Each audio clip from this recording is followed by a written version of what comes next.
While this briefing's been underway, the National Archives has released some of the communications between the President's personal attorneys and the agency. One of them, dated on November 8th, has communication between Gary Stern, who was the general counsel of NARA, and Bob Bauer, the President's attorney, in which it references boxes in a Boston office. It says, Pat, this is to Pat Moore, who's the President's personal lawyer. Pat, we would like to pick up the boxes that are in your Boston office and move them to the JFK Library.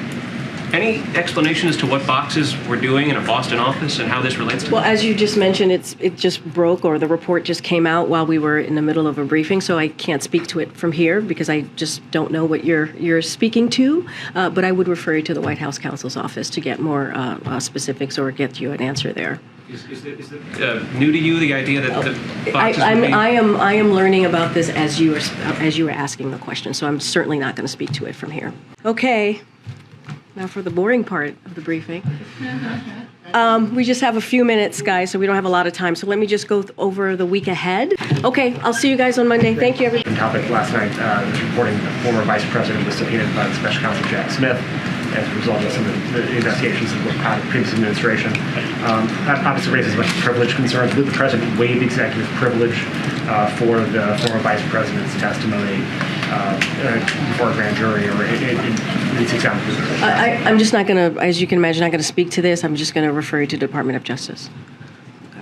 Oh, nobody has a question. I can leave right now. The president's meeting today with the governors, he said during this meeting that Republicans are trying to close off the possibility of cutting defense spending, and that leaves only a very few options. You know, what is the president's view on how to get to the $2 trillion in cuts that he has outlined in the State of the Union address? I want to add, and I've said this many times before, you've heard the president say this as well, this is a president, the first 2 years, he was able to cut the deficit by $1.7 trillion. He takes his fiscal responsibility very seriously. Also said that he did not believe that Republicans would ultimately make good their threat on to hold the debt ceiling extension or expansion hostage.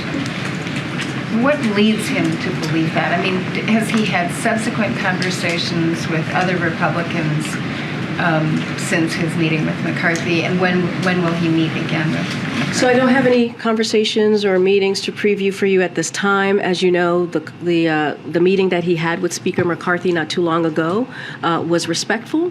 It was productive. You saw us put a readout, and you heard from the Speaker himself when he was out at the Sticks and after the meeting.